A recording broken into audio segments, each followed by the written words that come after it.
Hey everybody, it's Ms. Calkins. We only have a few more lessons to go over for new material, and we are actually going to start a brand new concept this week. It's called scientific notation. You have probably seen some questions like this when you've gone through iReady, so it just comes out later in our curriculum and our pacing guide. Okay, the definition sounds super complicated, but when I show you some examples of what it looks like, it's much simpler than the definition makes it seem. Scientific notation is when a number is written as the product, that means multiply, of a factor between 1 and 10 and a power of 10. So here's an example. If you have the number 1.28 times 10 to the second, that is a number in scientific notation. You have a product, that means multiply, of a factor between 1 and 10. So this first number has to be between 1 and 10. It can't be smaller than 1, and it actually has to be less than 10. It can't equal 10.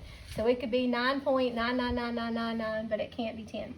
And here is your power of 10. That just means 10 with an exponent on it. Now, this literally means 1.28 times 10 to the second power. 10 to the second power is 100, so it actually means 1.28 times 100, which would be 128. So it's the exact same value as 128, it's just written in scientific notation. Scientists actually use this to write really big numbers like the distance from Earth to the sun, or really, really small numbers like the size of a nucleus. So it's just an easier way, a shortcut way to write really, really big numbers and really, really small numbers. Another example you might see of scientific notation, you might see 5.74 times 10 to the negative 7th.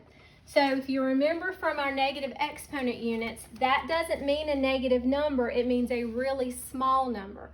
So this would be 5.74 times a really, really small version of 10, which is going to give you a very small decimal. But this is a number between 1 and 10, times a power of 10.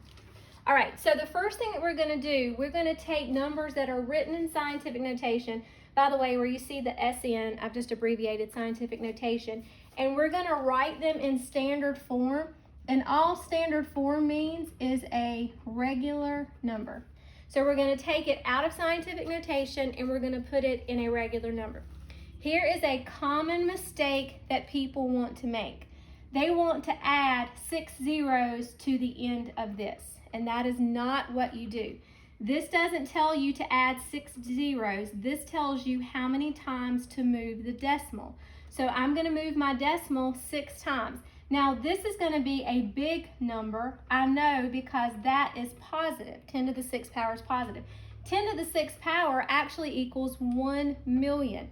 So what we're really doing is 3.78 times 1 million. Now, there's two ways you can do this. You could actually plug this in the calculator exactly like it is, and it's going to give you the answer. Or, here's what I'm going to do. I'm going to write 3.78. This tells me to move my decimal 6 times, not add 6 zeros.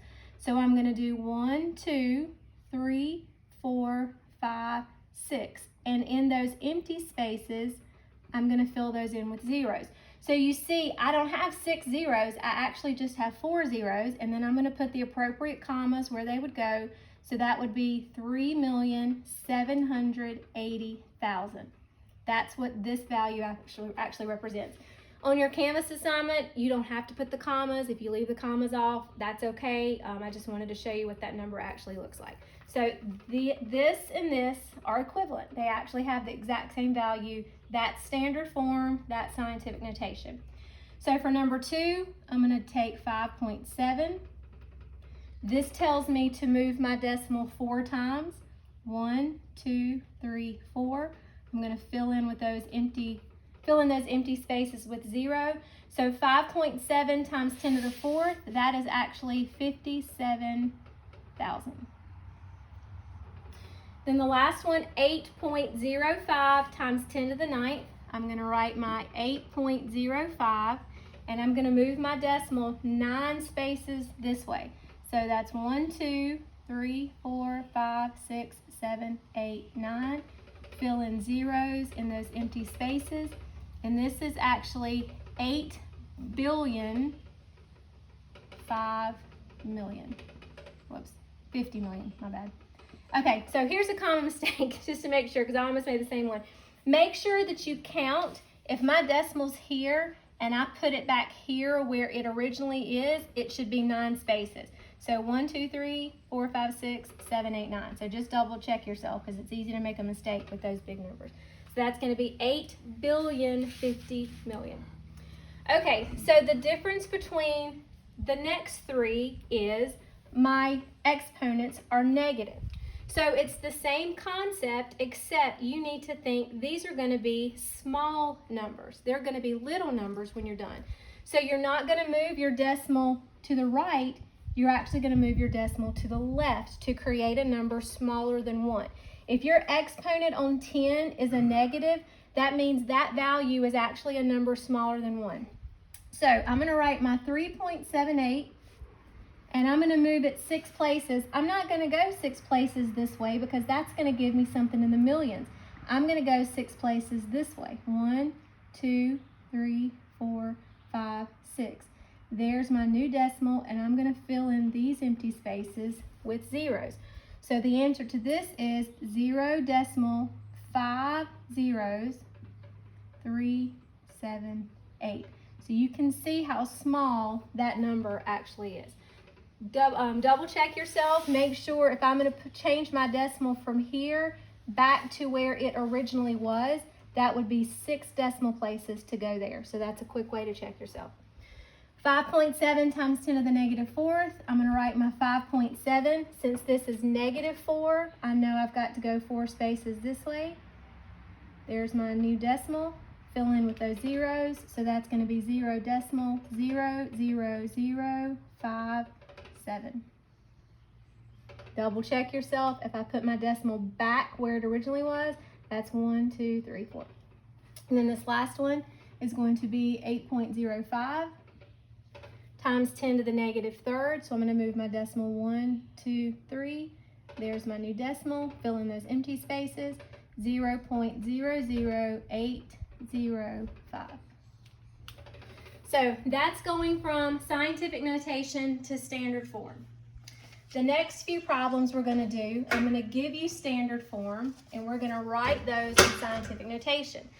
So here's a couple things to remember. Every number has a decimal in it, and if you don't see the decimal, it's at the end of the number, okay?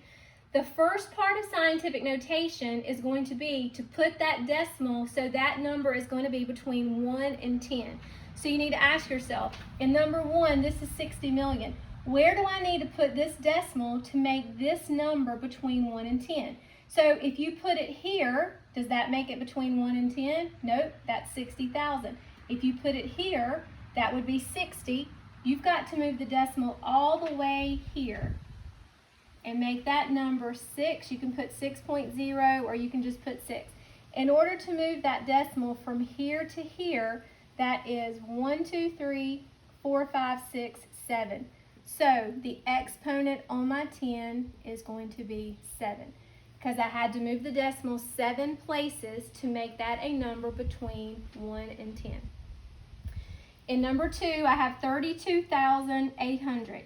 In order to make this a number between 1 and 10, I have to take the decimal from here and put it here. So now I have 3.28. That's between 1 and 10. There's nowhere else you could put that decimal to make it between 1 and 10, times a product of 10, and the exponent is how many decimal places it is from here to here. So that's 1, 2, 3, 4. And so this has to be equivalent to that. So you can plug it in the calculator and make sure it's the same. And then for this one, my decimal is going to go right here between the 4 and the first 9. So that would be 4.99. That's between 1 and 10 times 10 to the 1, 2, 3, 4, 5th power. So the differences between the next 3 problems are there are smaller numbers.